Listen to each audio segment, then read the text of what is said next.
All right, so you see we've got little tin snips, or not tin snips, but pruning shears. You can use regular scissors if you want to, but if you don't have a good strong pair, you're going to tear them up.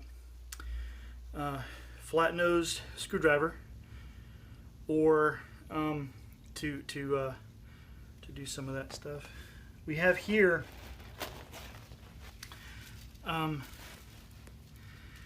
this is number 2 reed. I get them offline. One of the things I like to do, it comes in bundles and it's by the pound. What a thing I like to do is I like to individually circle them. And what I'll do is I'll get a tail end and keep putting it through the same end. It'll basically wreath it up, tighten it up so it doesn't go out anywhere. And that's what I put in this hot water, this bucket of warm water, warm to hot water. I start hot and then it goes to warm because, you know, I use it and it takes a while to do this.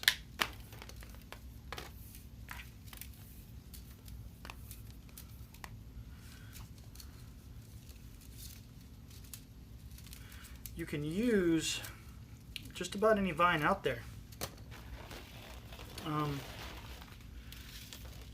I've got a couple of these vines, and what you do is you prepare it beforehand. You basically ret the fibers. R-H-E-T, I think it's called, or R-E-T-T. And what that does is basically, what that means is that that's what this is. That's why it's not green and don't have any bark on it or anything like that. These have been retted. This is an Indonesian location where these come from. It's where they grow the best. That's what people call invasive species, or just a plant that grows really good, very healthily, in a new location that hasn't been previously, it's not known to previously have this species. These are number 1s, so you need number 2s and number 1s. Now all it is a difference in size, and contrary to wire, the smaller the number, the smaller the reed. So number 1 is smaller, thinner than number 2. I don't know if you can tell.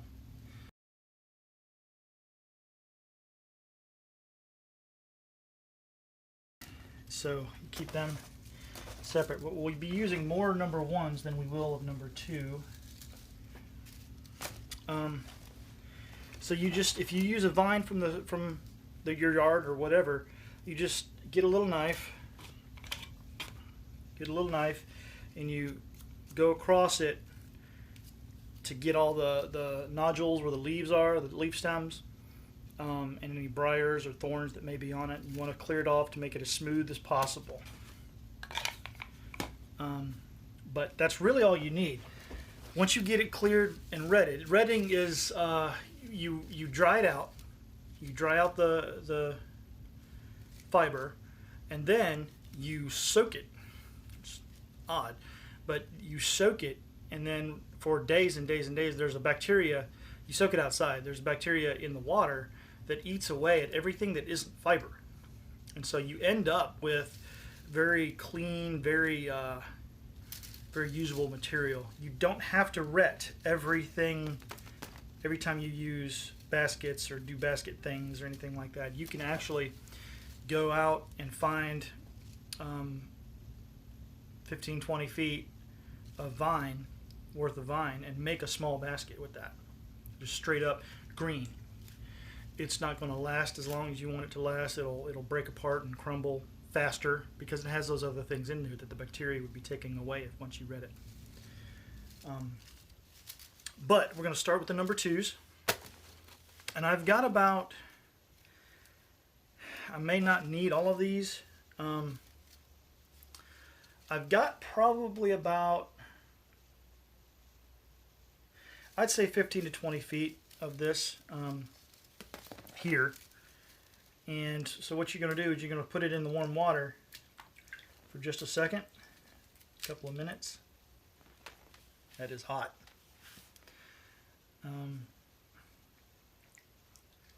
Just for a little bit to let it get soaked up. And what happens is, because this is clean water, it's not outdoor water or anything like that. This is just regular tap.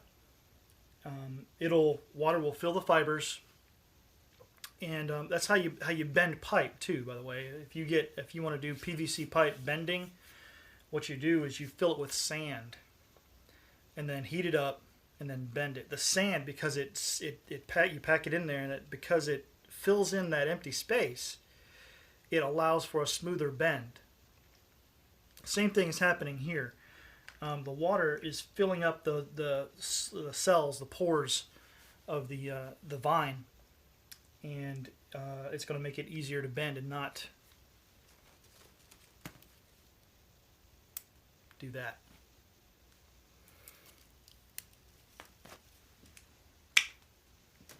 All right, so this is number 1. I haven't put it in the water yet. I'm just going to start off with the number 2s.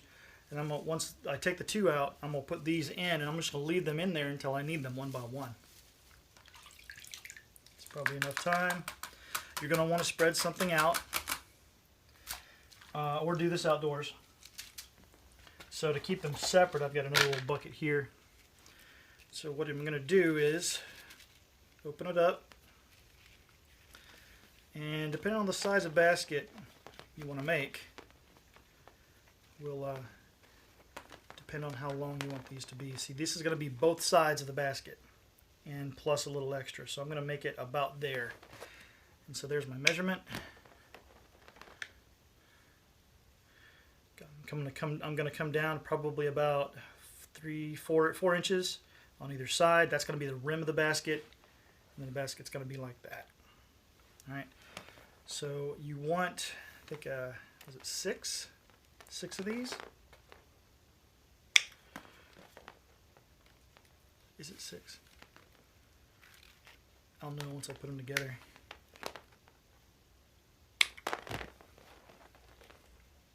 So I probably soaked way too many of the reeds, the number 2 reeds. So I don't know if you saw what I just did. I've got 1, 2, 3, 4, 5 out of this. You want to stay away from, if you find any reed with the brown in there. It's not rot, it's not anything bad. What it is it's extra strong, and so it's not going to flex like that. See it change? See that? How that flexes differently? It's not going to do what you want it to do, and so I try to not have those. All right, let me get a small one. All right, this one seems to be small enough.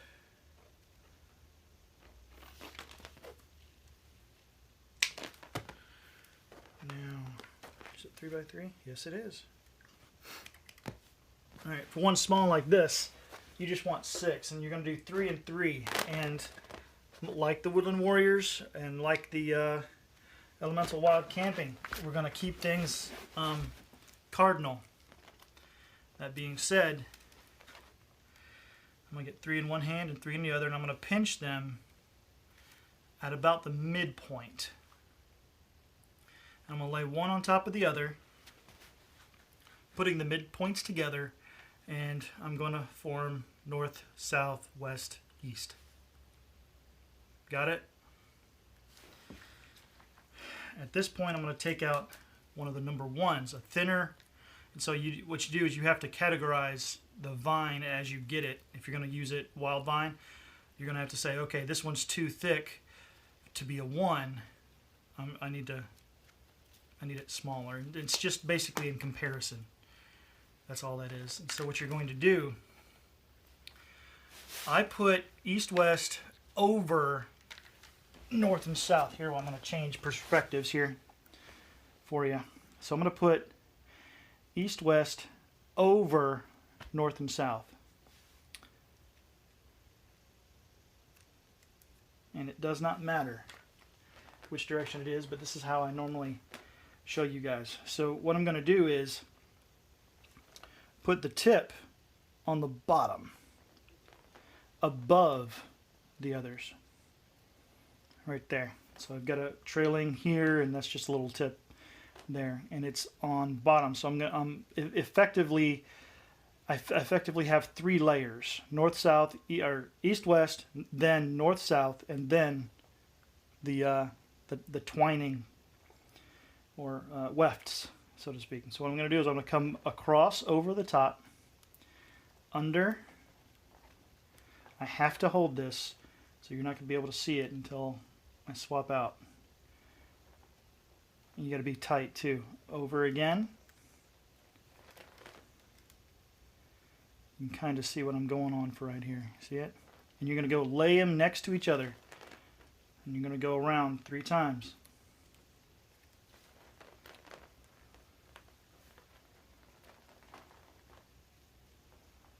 Alright. So I'm going to swap this and turn it around, because you're going to turn it a lot so that it's on the bottom. But here's where you're at. Right? At this point, you start spreading it. And so if this is used to going under, you're going to go over this one, under that one, over that one. And you're going to spread it over here. You went over here, that means you got to go under here. And then over, and then under. What I had forgotten to tell you guys,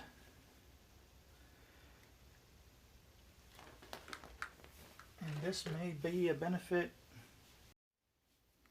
Alright guys, what I had forgot to tell you earlier was that you need an extra piece. And so I'm going to use this part that I'm not going to use anyway. I'm going to cut it, I'm going to nip it at an angle. I don't know if you can see that, but that's going to be used later. We're back up here and we're doing the over and unders. You try to spread these out as much as you can. Over, under, over that one, under that one, over that one. See what I've got so far? I'm going to go under this one.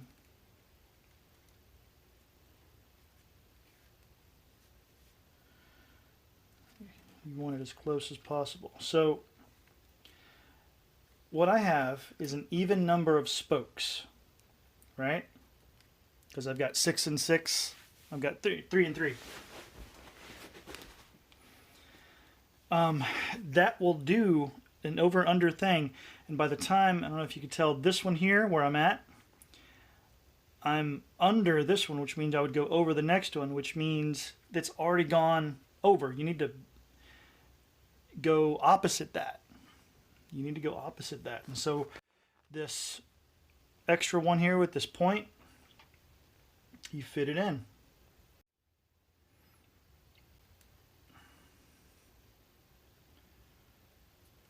Right there. And so I went under before, so I'm going to go over that one. I'm going to go back under this one, over that one, under this one.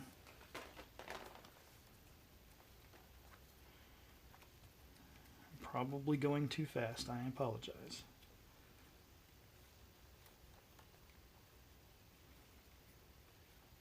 Alright, so I'm here. I just went over. So I'm going to go under. Spread that guy out. Over him. Under him. Over. Under.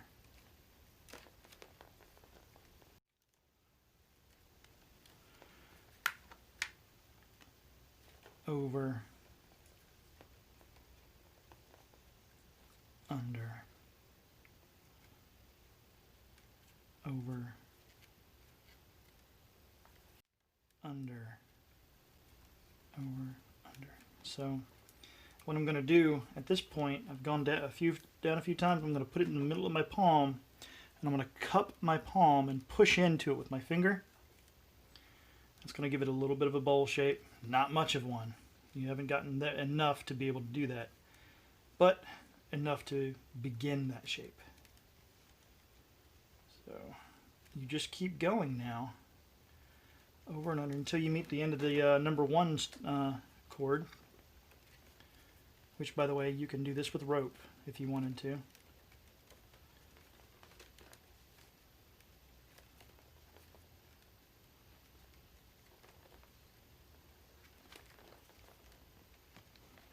But it's basically an over-under situation from here on out. You notice I'm using my finger to keep it in location, as close as it can to the previous one. I don't want a whole lot of space in between. Those air gaps are not going to be useful. I mean, unless you're making a sifter. But at first you want to make it go out kind of like a plate. The tendency, I don't know if you could tell, but see, like a couple of spokes want to go in the opposite direction. That's why you cup it. It kind of bends them it teases them to the direction you want them to go. So there we go.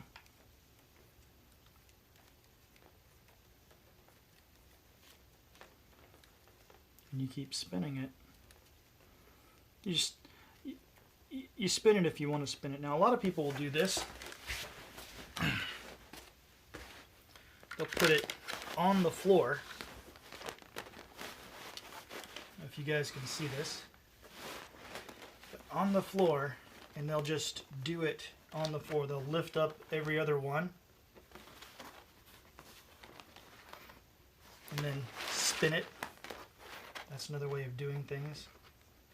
I find it a little bit too difficult. A lot of people find what I do up in the hand a little too difficult. But for me, I just weave it back around, kind of bend it into the bowl shape a little bit more every now and again. The further out you go, the more of that you want to do.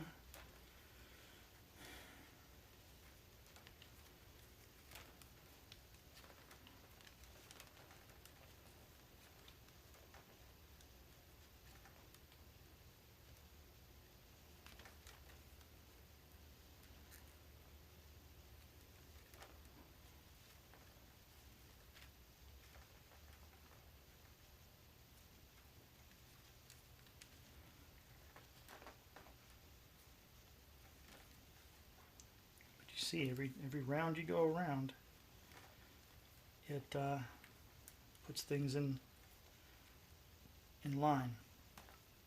And so that's why you want a smaller diameter for your wefts.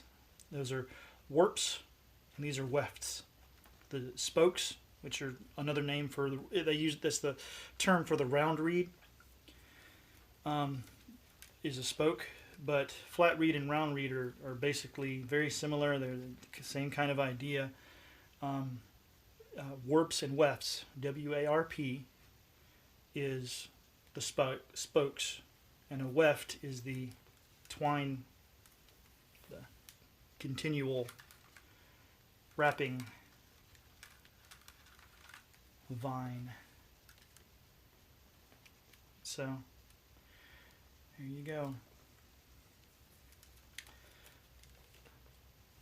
Wilderness survival, which I am not an instructor of wilderness survival. Or at least, I don't like the mentality most wilderness survivalists have. Most of them that I've seen, they talk about the one tool option, having just a knife or just an axe head or a tomahawk head or something like that.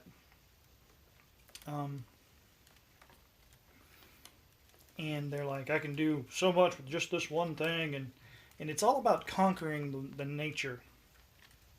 And we haven't done it yet. We've utilized nature. But the human race has never conquered nature yet. So I just want to put that out there. They want to try to do that and it's their ego that makes them think that they are doing it. They're not doing it. They're just living more intimately with the laws of nature. And that's the way I think about it and the way I look at it. So I wouldn't consider myself a survivalist in so much as I don't know. I'm a guy that works with nature. A naturalist? Of course, that's a different definition. All right, so I've gotten to the end. Gotten a pretty good base going on here. It's pretty solid. And I've gotten to the end. What I'm going to do is angle nip this one, just like before. I need to put this in the water. It's dried out a little bit. It doesn't take much. It's very porous and it soaks up water a lot. You can dye these with RIT dye. But here, I'll do it from this angle. So here is where your screwdriver will come into play, although this is probably overkill. All right, I found it. I forget what it's called, but this is for basket making. And it's rounded edges and a lot smaller than the screwdriver that I've got. So I'm going to use this. You want the rounded edges so that you don't cut into the fibers. So what I'm going to do is widen it right there. See where this side of that spoke, this spoke here, I want to put it in that slot on the other side of it. So I'll bend it to give it a form, bring it up, push it in.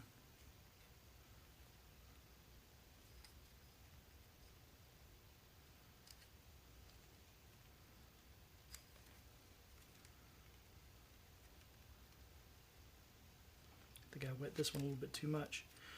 And it's in. So what you do with the next one, you angle cut it, and that's your debris, by the way. You angle cut it. It's pretty much all the debris you're going to have. Find that location again. All right. Here. So we're going this way, counterclockwise from this direction, clockwise from this direction, counterclockwise from this direction, and I'm going to put it on the near side. Bend it over, under, over, and keep going.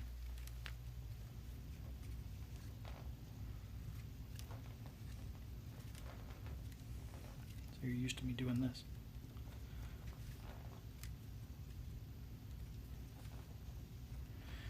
It's at this time, for the size basket we want,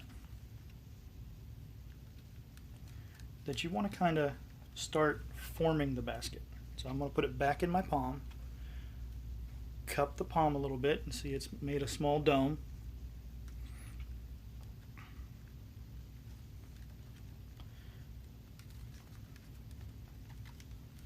And then you just keep working this. Now, going back to survival, if you make a basket, you can carry more food. You can carry more tinder. This by itself is tinder, by the way. It's considered smalls, what they call it. But it can be made into tinder real easily. Without it being wet, of course. So, underwater basket weaving. It's underwater now.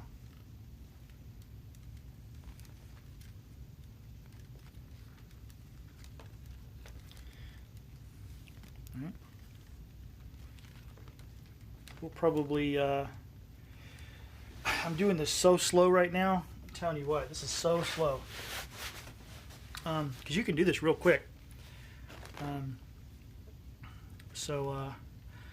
I will, once you get the basic idea and the gist of it, we'll get to the next step, and I just really want to get there real quick. So um, I'm going to speed up myself.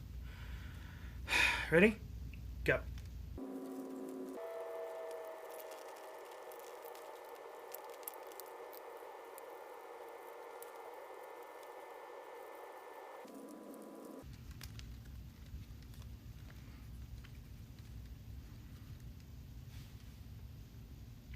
All right. Whew, man, that was fast. Okay, so this isn't going to be long enough to tuck in this side, this little bit right here. It might be, but I want to go a little bit longer than that. So I'm going to angle cut it and use the spoke before it. This one. So we'll bend it in and then put it in.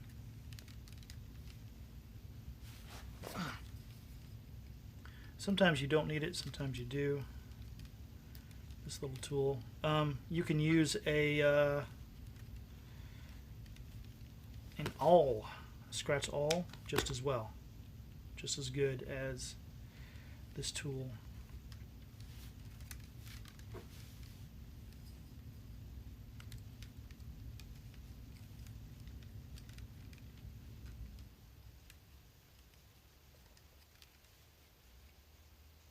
I do have a couple of them anyway, but I just wanted to show you guys the tools, I guess, and the fact that you don't really need anything more. So this is a big one. Ooh. Long.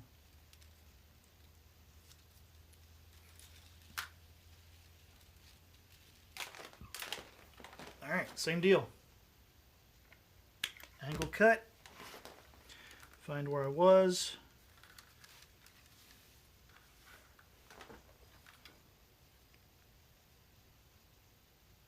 Here, go on the other side.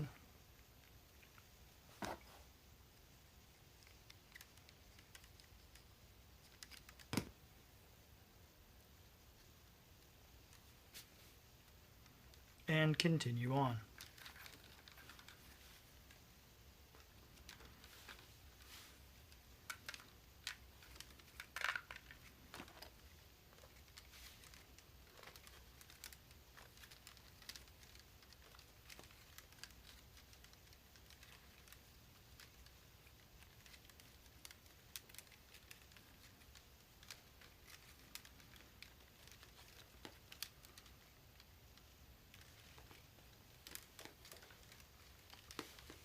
You can see it start to form a bowl now. Now, it forms a bowl because these are being bent.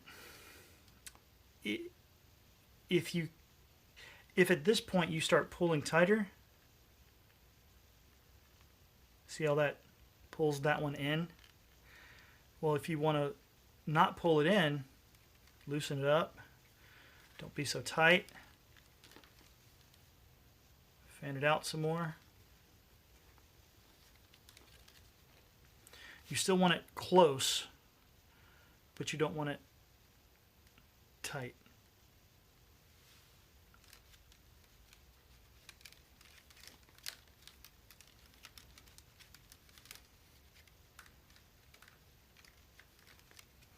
This might be a little snack basket. I like snacks. Little chocolates. A couple. Yeah, that's a good idea. So, people ask when I was younger. I made rope. I didn't necessarily make this. This is a somewhat new skill for me. But I knew how to make rope nearly all my, not all my life, all my high school life, from high school on. So I'd take pieces of rope, pieces of string and cordage to school, and I'd show them, hey, look what I did, friends. And they're like, dude, you've got way too much time on your hands. And, wasn't smart enough then to tell them I can watch a movie and waste my time while I do this. So, I can do that at the same time. Okay, this is still a little wet and moist. Here, I put a little bit more water on it. And I'm just going to put it the center under the water just a little bit. Once you've gotten it up a little ways, this is one thing I do. I've never seen it in any other, I've never been taught this, but it helps. You indent the bottom, and there's a rim now that makes it sit flat. All the time, sometimes I'll do it after I make the basket, sometimes while I'm making it, like here. But yeah, just that. It'll make it sit flat. Now I don't have to touch it. Like a lot of times, if I wait to the end, I do the basket. I end the basket and I dip it.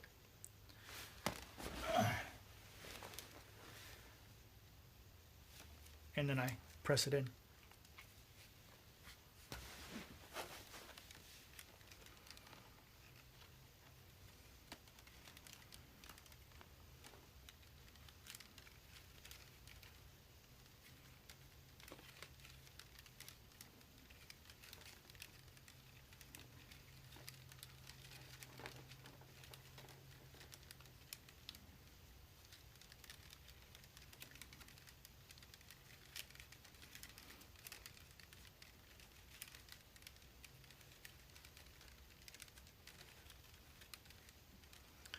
Now, a good place if you wanted to go buy some stuff, there's a website called basketmakerscatalog.com.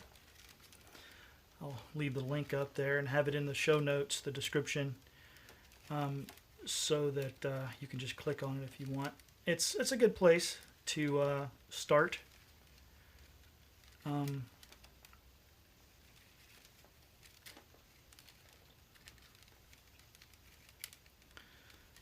But, yep.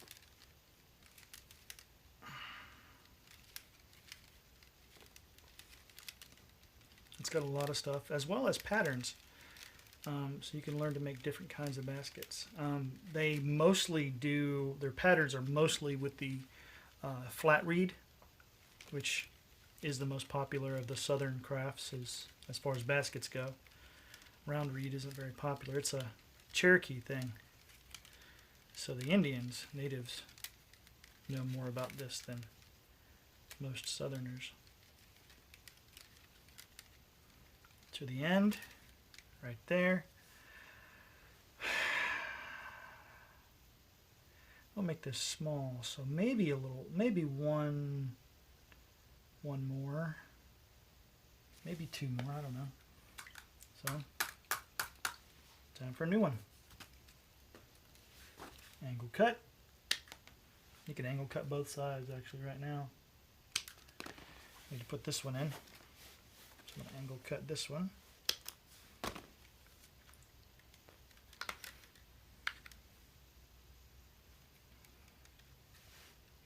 Bend it at the spoke and then stick it in.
So yeah, this was traditionally a female craft, but I don't really care. It's a useful craft. And most people, and you'll see them at these craft fairs, If they're doing this for a living, they're cutting costs like crazy. They make them with a wooden bottom, and the only thing that's woven is the uprights. And what you do is you get the reed and you put it in two holes, hole here and a hole there, and then that's the spoke. So the wood base has holes drilled in them, and that's where you put the spokes, and then you just start weaving back and forth.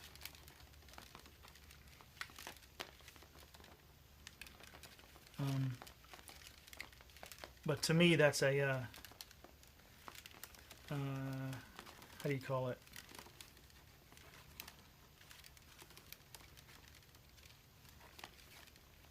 Lazy way of doing it, because they like that's one of the things Basket Maker's catalog has is a you can buy the bases pre-drilled, and so you just get the base, you get the right reed that goes in the holes drilled for that base, and they'll tell you in the description, and then you can just zoop zoop zoop, make them really quick. Cut down on the time doing them. That means you can cut down on the price, which means you'll be very popular at the craft stores, craft fairs, and the like. And this one may be it. I don't know. Might do another one. You can tell the difference in color. The dry one and the wet one.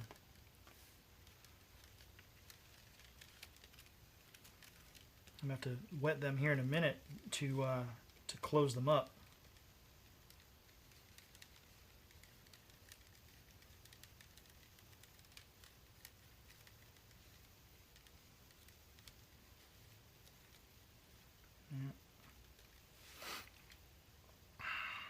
I'm going to do one more.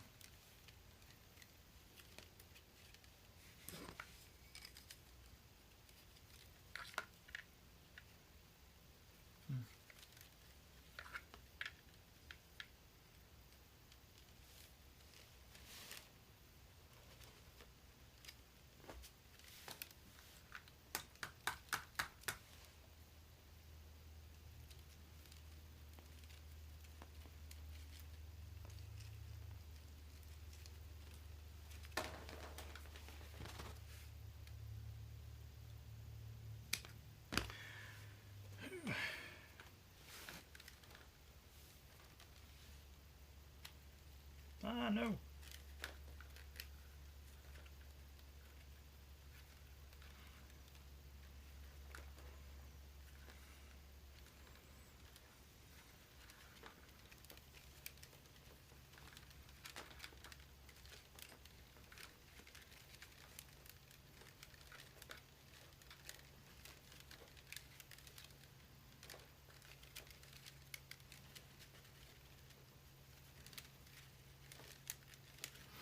What you don't want to do is get these too far apart. At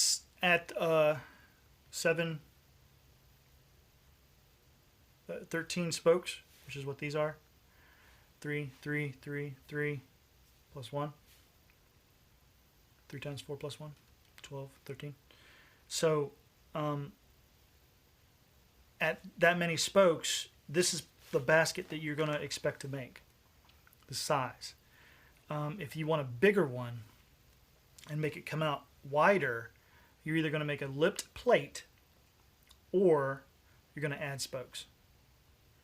And that's neither, that's not for this video. I'm just showing you the basics of how a basket is made.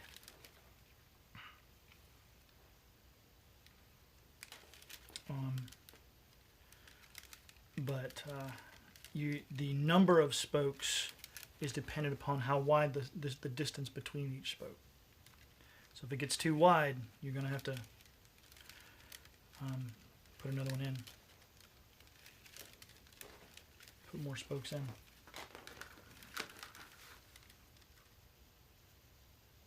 I'm there. I'm where I want to be. Alright, so what I'm going to do is angle cut. This one's on an outer one, so I got to bend it in.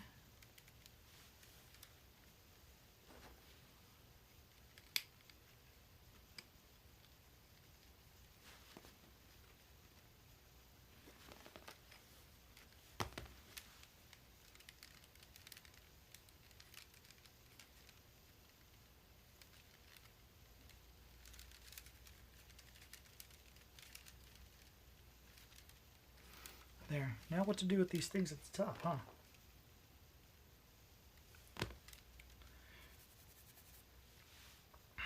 We are going to do... Start somewhere, pull down, see what...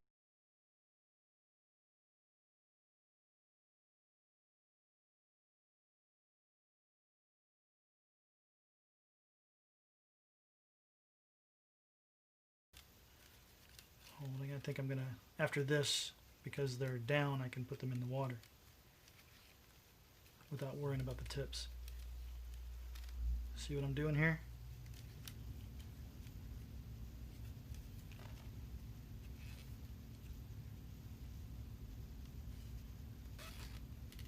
Alright, now, alright, I'm done, so I don't need these anymore.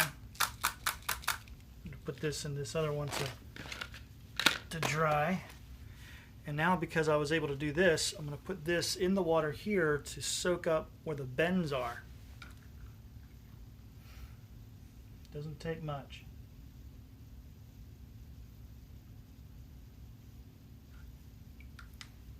Yeah, that's about it. All right. And so you've got it down here. I'll start with this guy poking up. I don't know if you could tell, but he's coming out this hole. I'm going to put him back in the next hole.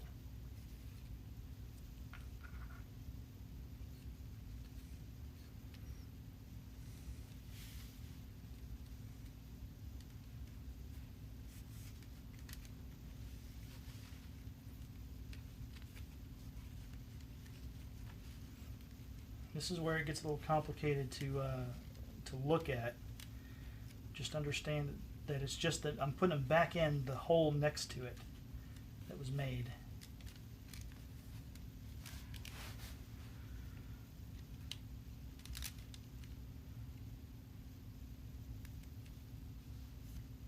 That's it. That's all I'm doing.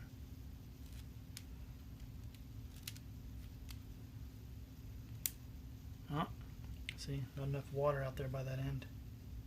It snapped on me.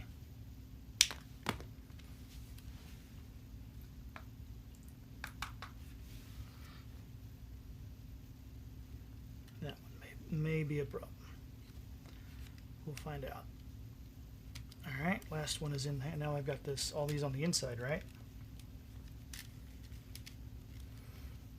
Which is what you want. Now what I'm going to do, what I'm doing here is I'm pushing them so that they're all going to go into place. Now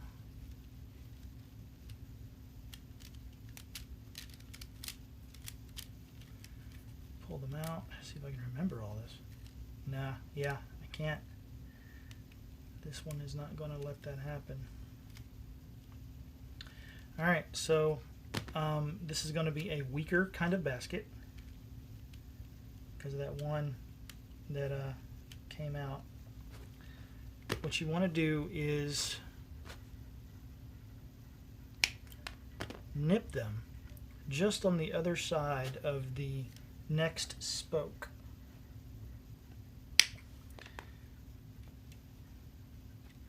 So here,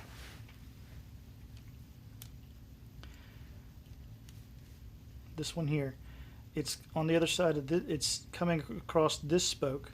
That's the next spoke, this one. It's laying across it, and you want to nip it on this side. See what I mean?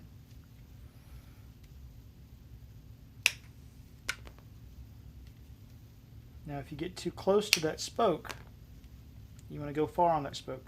If you get too close, it'll not rest against that spoke and will actually go, open up and try to unravel.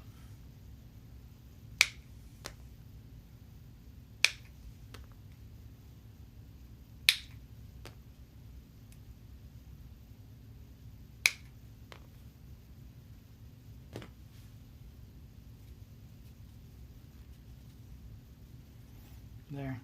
Now when it dries, it's got a basket. Now, one of the things I like to do is, remember that one spoke that you stuck in there? That extra one? Here it is. Alright, it's going to stick up because of how you poked it. And so I kind of like to trim that off a little bit. There we go. Okay. Everything else looks like it's good to go. Basket.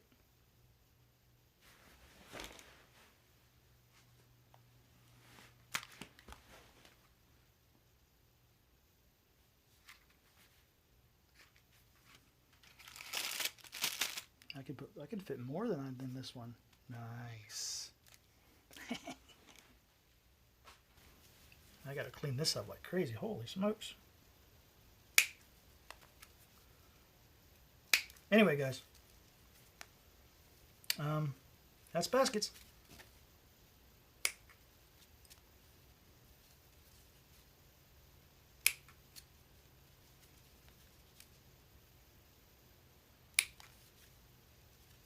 Yeah, at the end of the basket making process, you just go around and look what needs to be cleaned up, and you clean it up.